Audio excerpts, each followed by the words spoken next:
welcome back to the Green Sofa. I'm Seneca, and today I am joined by one of my favorite people in the whole wide world, Iiiyansa Muse. Thank you so much for being here. Thank you for having me. I'm so delighted to be here with one of my favorite people in the world. This is just one of those instant click moments. I know, right? We just get each other. We do. So listen. Lately, I've been looking at the news, right? And Lord knows I don't have a TV and I'm rarely watching the news, but I saw something recently. The state of California has passed the Crown Act.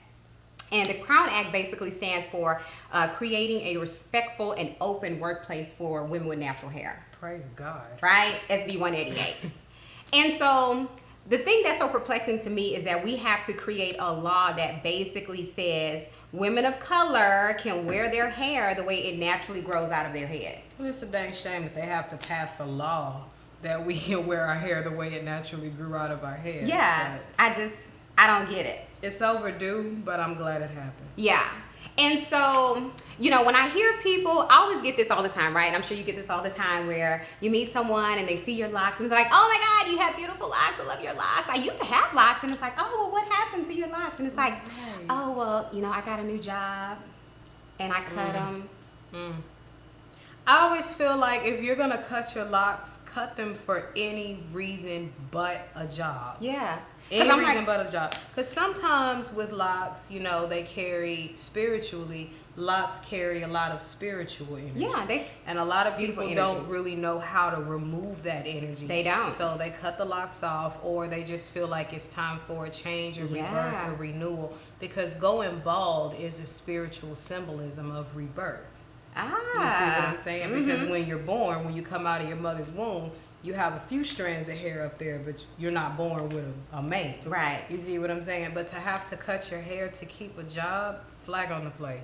Yeah. Flag on the play. Flag on the play. Flag on the play. Yeah. Now listen, what do you think about the girls who are, you know, wearing weaves and things like that? And listen, I have nothing against weaves because, listen, I know I didn't put about 2 or 3 Koreans through college. All the weave I was buying back in the day. I'm serious. I know I put 2 or 3 Koreans through college.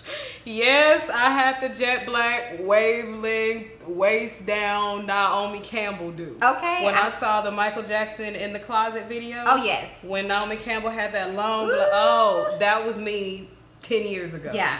But I never got the Brazilian. I never got the I had it all. The yaki, stacky, cracky. Yaki was my go-to. Yes. Because I wanted, even though it was a weave, I still wanted hair that looked like it grew out of my head. Right. It never made sense to me with the sisters that wore weave, where it would be like coarse, silky. I know. Listen, I was at a club or something one day, right? And this girl, no kidding, she had to be about 6 feet tall, right? Right. And the hair came to like mid-calf. No. So think about, I mean, that had to be like 45, 50 inches of hair.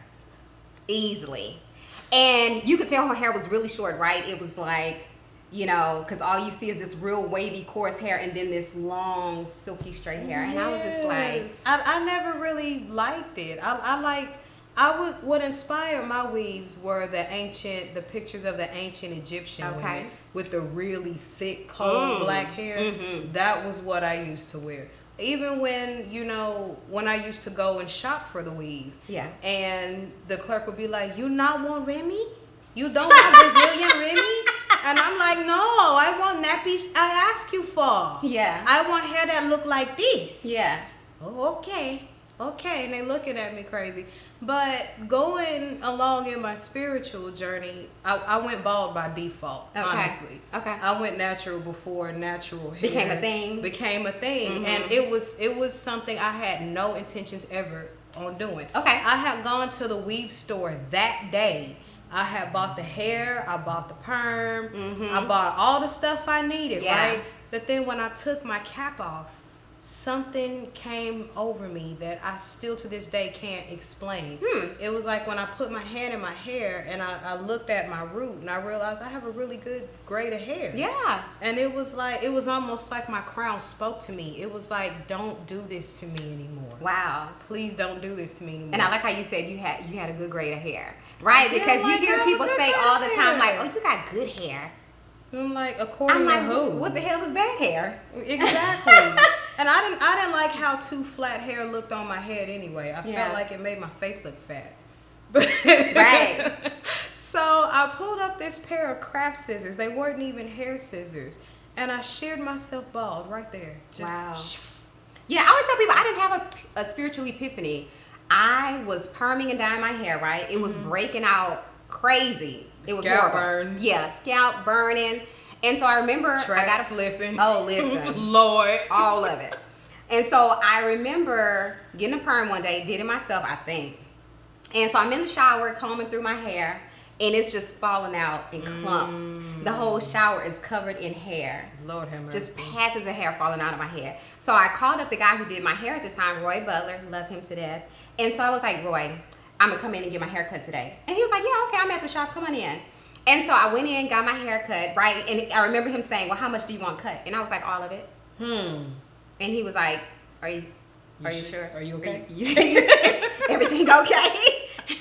What you smoking today? What's going on? But that's what I mean by cutting your hair being a spiritual rebirth. When a woman cuts all her hair off, when you cut your hair off, it's like a changing of your identity. Oh my God, it was so liberating. I remember him cutting all my hair and starting all over, and I loved it. And because I never knew what the real texture of my hair was, because I had been getting perms since I was a little girl. I don't know why you would put anything. Oh my God, I know. I have the soft, it's beautiful. I love my hair, right? And I nicknamed it Prosecco locks. Okay. Because we met drinking wine. Yes, so yes. Prosecco locks. And now I love it. I was like, I can't imagine my life without my beautiful locks. I know. Yes. Because, okay, I got to ask you this. When you wore weaves, did you change up the colors and textures a lot, like you were trying to find your hair crown? Not really, because I never liked doing hair anyway. So that's why locks work for me, because I hate doing hair. I'm not one of those girls. I don't want to sit at a beauty shop for 15 hours under a dry.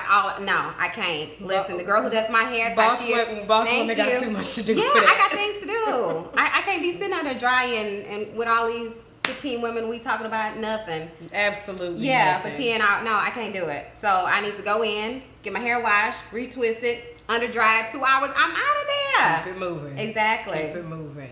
Yeah. It's interesting, like in our stories, when we both got our hair cut bald, we both called on men to wash our hair.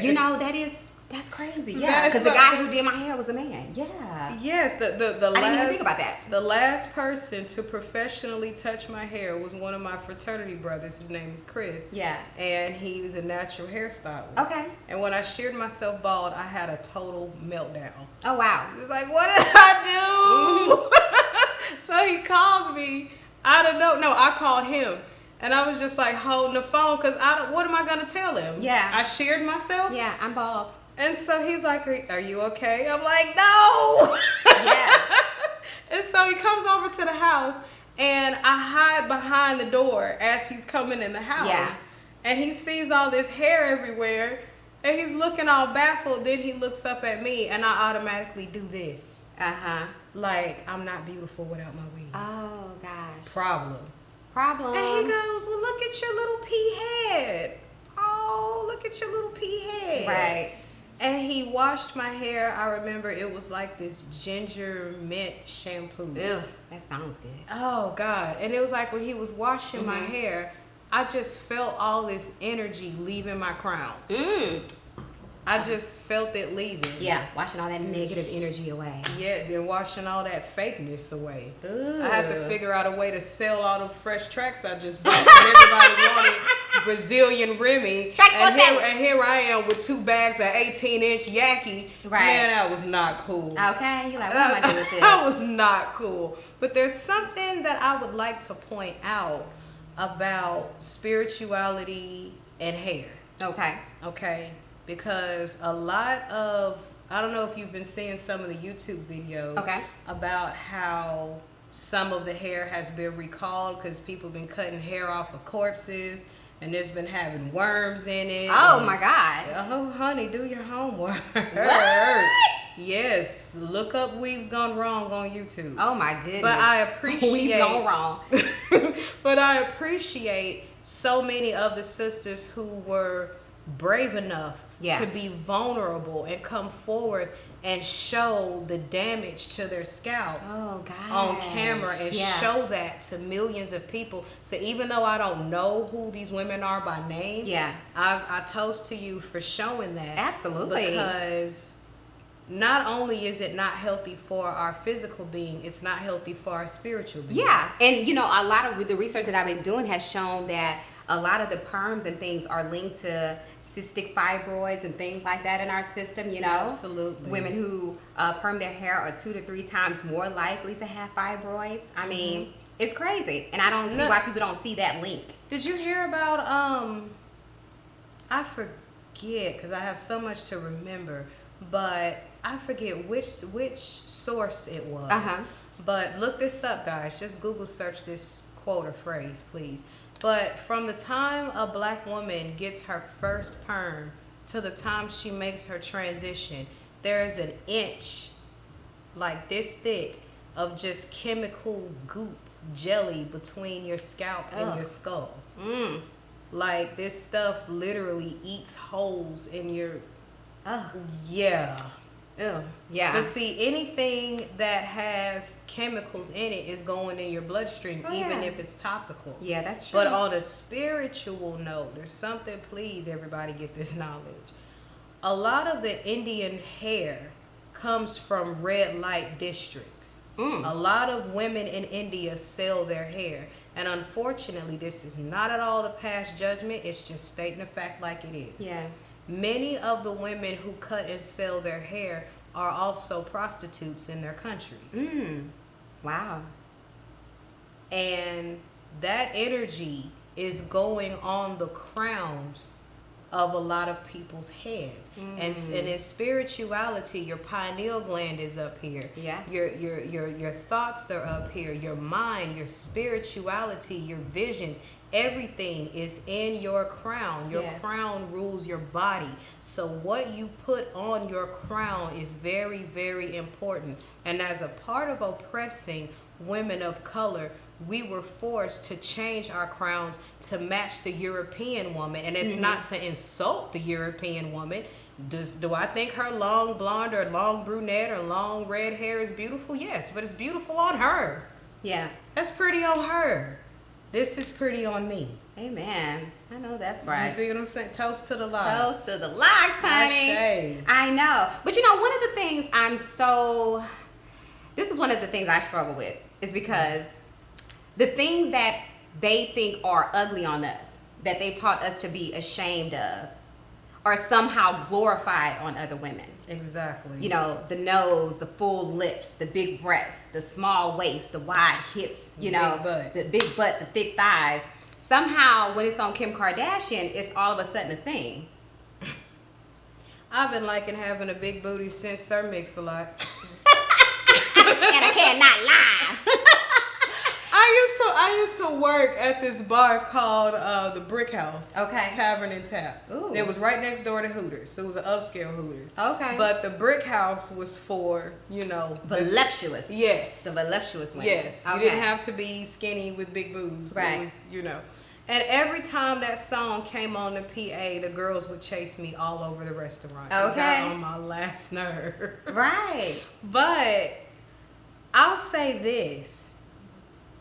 Sisters, don't wait for society to appreciate your body. That's how I deal with that. That's right. Because it's very nerve-wracking. It is. It is. And that's not to say anything against Kim Kardashian or any woman that's changing their bodies or anything like that. But we don't have to change that. Our curves are beans and rice express. Amen.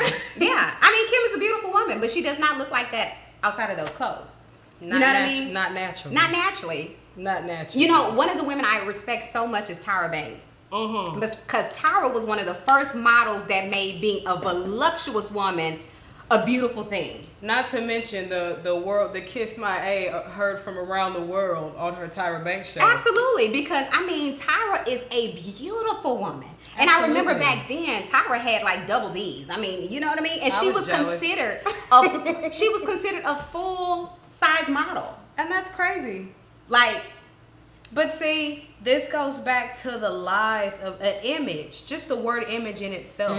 Image is nothing but a beautiful lie. That's what it is. Because think about everything that goes into creating a perfect image. Airbrush, makeup, tape your tits, I know. corset, boost your booty, tape your ears back. Yeah. Oh my God. And then you're creating this image that you're saying is beautiful, but beautiful according to who? Yeah. Cause listen, you gonna get these double A's right here, whether you like it or not. I'm A-okay with my chocolate chip and spoonful of okay, cause I don't care how much tape you put, honey.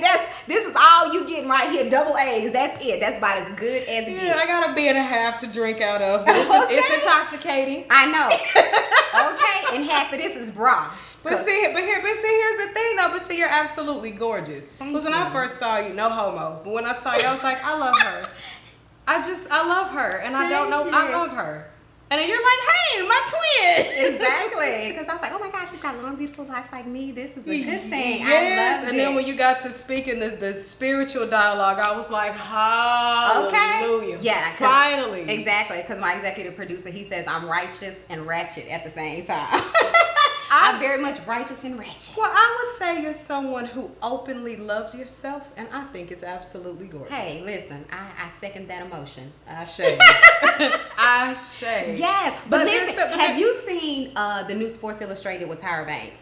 I haven't yet. I saw a part of it. Listen, but I didn't get to see the whole cover. I was like, damn, Gina. Oh my God, Tyra looks amazing. At 45, she's starting to model again. She 45 better. years old. She better. Okay, doing the swimsuit edition on Sports Illustrated. I can't guarantee I won't bury myself in sand at 80. And take this picture. I know. Talking about itty bitty, teeny weeny, yellow polka dot bikini. Listen, she was looking like all of that in a bag of chips. They'll be lucky if I wear that. I know, but I'm so glad that she's finally sending out the message to be comfortable in your skin. Because I looked at her picture, the one she did in 97, and they took the pictures in the Bahamas, right? And she was much thinner. But she looks 10 times better now at 45 with this fuller, more voluptuous body. I mean, Tyra got it going on. But you know why? Why is that? Well, besides the proven fact that black don't crack. Hey. Besides that. You're speaking facts over here. Thank you. Well, besides that, when you're not carrying as much, now this goes for all races, this goes for everybody. Yeah. When you're not carrying as much spiritual weight, you have a more lightness in your appearance. Absolutely. Tyra Banks is not carrying around or having to deal with nearly as much garbage as she had to deal with in her earlier years. Right. And as a result of that, she looks younger. Oh, yeah. I mean, Tyra started modeling at, like, 14. Yes. Yes, and she admitted to being kind of a bully. She admitted to having to deal with being made fun of. Oh, yeah. And then, of course, the notorious feud between her and Naomi Campbell. My God. Okay. And especially when you're on that level, the level of haterade, right, the level pettiness, of everything, all that mess you go through, that weighs on you. Oh, it does. And that's only the things we know about. But when you're not carrying a lot of negative spiritual weight, it does have a profound effect on your appearance. Oh, I can only imagine. Absolutely. Yeah. And to retire at 32, I mean, she retired at 32.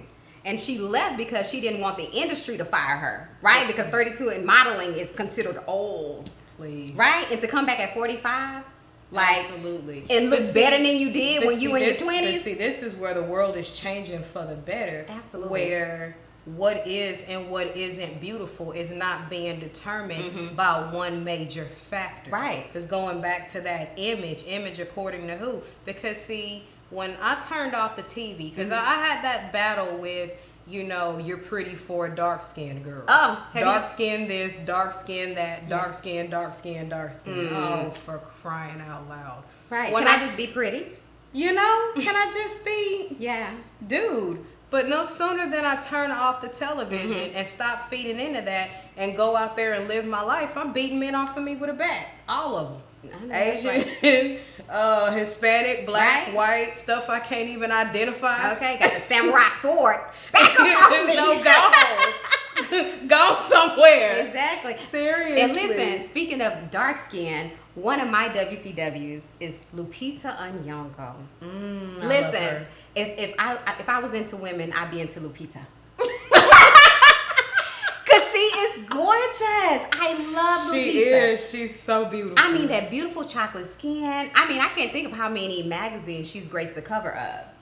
Because Lupita has changed the game of what beauty really is. Yes. And to think, when she did that one speech about her darkness, she was the shade of midnight, and she was talking about her one wish to God was that she would wake up and be lighter.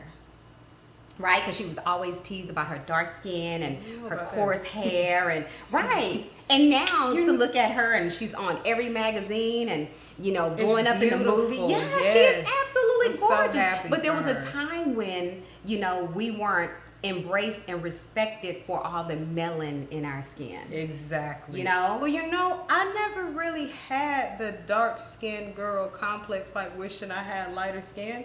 Like when I was coming up in high school, I wasn't jealous of the girls with lighter skin. I was jealous of the girls with bigger breasts. Hey, okay. Listen, I had a whole lot to be jealous about. When I was in high school, these women just, and I'm like, yo, like, what's going on? Okay, I'm what they call slim thick. I'm voluptuous in China, not in America. But it's okay. I didn't fill out till college. Really? In high school, I was a stick with hair. Wow. I was a stick with an afro. Yeah. Or braids. I was actually much thicker back then. Like when I was around 14, 15, I was much heavier then. Really? Yeah, because I had my whole digestive issues and everything. That's a whole nother story. But yeah, I had some issues going on, and so I kind of slimmed down. But I love my size, right? I love my 22-inch waist, and I love my curvy hips. And you don't find too many hips like these on women my size. Absolutely I'm not. just saying. A little Coke bottle. Okay, I'll drink to that. Thank you. Little Coke bottle. I really wasn't paying attention until I got to college. Okay. And I remember I tried to jump into these jeans that are my favorite pair of jeans from high school. And I know you remember the Get in Your Jeans dance. Oh yeah. The real tight ones where you got to shake to the left and shake to the right. Is there any more room for me in those jeans? No, those jeans fired me. They fired you, huh? Those jeans fired me. They was like, no ma'am. Up to my knees, and that's it. It was like, wow. Wait, did I do the unzipper? They say thick thighs save lives. Oh, and then I checked the tag, and it was a 2. Yeah. And my roommate was like, yeah. Give it up. Okay. You are a full 6. And I'm like, trying to squeeze in a 2. Oh. And my mom was like, you missed the memo? You've been carrying that truck back there for years. Okay. And I'm like, well, look who I got it from. I know. Right? But you know what? I feel like real women are going out of style. Because when you look at... I don't know if I agree with that. Listen, when I look at the YouTube and the Instagrams and these IG models and things like that, like, they're starting to look like cartoon characters. But see, that's where you got to turn that off and get out there and live life. Yes. See, for me, social media is like washing dishes. Okay. It so is. Because, I spend the majority of my life now in the quasars. Okay. When I wake up in the morning, 5, 4, 3, 2, 1, blast off. Astrology, numerology. Blast off. 6 tarot decks, healing stones, house cleansings, house clearings. This one needs a reading. That one needs a head wash. That's my life now. Okay. And that's a good thing. So when you're out and about, you actually see that beauty really is in the eye of the beholder. It like really there's gorgeous is. Like I like to see gorgeous full-figured models, gorgeous really skinny models. Let me see what the albinos are on. Oh, yeah. Let me see what the real midnight dark, all of Oludumare, or the Ifa word for God, goddess, is an artist. Yeah. I look at the entity of the absolute as an artist. And people are the creations. Like, look at all these different designs of people God's coming up with. Yeah. Oh, this is dope. We're the ones dumb enough to try to tweak it and fix modify it. And this is pretty and that's ugly. And the Most High is like, oh, you children. Right? Can y'all just shut up and appreciate my creation, please? I know, because I mean, and this is just my personal opinion, but black women are some of the most beautiful women in the world. We're so versatile. We come in so many shades, so many, colors, so many colors, hues, so many body sizes. Yes. Yeah, everything you want to find. Like when I go to the continent of Africa, you can find everything you want to find there. Mm-hmm. If you're looking for a woman with blonde hair and blue eyes, you can find it there. And I'm talking about black people. I ain't talking about Caucasians. Albino. Exactly, and I'm not talking about albino. I'm talking about people. Sorority sister who's albino. Yeah, I'm talking about people who are naturally born that way, right? Who are naturally born with blonde hair, who are naturally born with blue eyes, who are naturally born with straight hair, who are naturally born with kinky hair. Like everything you want to find is right there. All praises be to the Creator. Yeah. We should stop really trying to put a stipulation on what is and what isn't beautiful. Yeah. So I'm glad this law is passed. It's just a dang shame that the law even had to be created. Absolutely, because what it is it's indicative of a very deeper problem in our society. But I just, oh my God. That problem, let's call that problem out for what it is, an inferiority complex. Yeah. There's a certain group of people that wants everyone else to feel inferior to them, and that's just not going to wash anymore. That day's done. Yeah. That day is done. Those days But when it comes to beauty, one more thing I'd like to add to that. There's something that fellas, ladies in the huddle. Right. Come on in. Fellas, comment if you agree. There's something that drives men wilder than any look, any hairstyle, any breast implants, any butt jobs, anything physical. And that something is a woman's swag and her natural confidence. Can I get an amen? I know. Now, Maya Angleou whispered this secret in her very popular poem. But see, we're so busy repeating it and reciting it that we're not listening to it. She says, pretty women wonder where my secret lies. I'm not cute or built to suit a fashion model size. And when I try to tell them they think I'm telling lies, I say... You see what I'm saying? Yes. The first line of that poem is pretty women wonder where my secret lies. What is she saying? When she walks into a room, all these gorgeous women everywhere and all the men flock to her. Yes. Why? Because she's got that inner something. That's right. Because she admitted it in the second line. Absolutely. I'm not cute. A built to suit. A fashion model size. Yes. But she says I walk into a room just as cool as you please. But to a man, the fellas stand and they drop to their knees. And they swarm around me like a hive of honeybees. I love it. Yes. Love it. Listen, black women, we are gorgeous. We're beautiful. We're everything. I love you. We love you. Originals. You don't have to change anything about yourself to be more loved, more worthy. Any of that. Nothing. You're perfect just the way you are. And that's one thing we want you to know. You are beautiful. You are worthy. You are perfect just the way you are. And it doesn't take a bill from California to make you know that. Absolutely not. I'm glad the world is waking up to it. I know. A rude awakening, too. A rude awakening. Yes. Because there's nothing dreaded about the locks. Nothing. That's all. I had to bring something to your attention real quick. Because remember I mentioned to you that my godmother will be coming in town next month. Her name's Yeye Fade. And she actually created a book called Sister Don't Dread the Locks. I like that. Sister Don't Dread the Locks. Don't you guys dread your hair, because it's perfect the way it is. We love you guys. This is Seneca on the Green Sofa with Iiiyansa Muse. See you next week. Toast. We got to do a part 2. That was fun.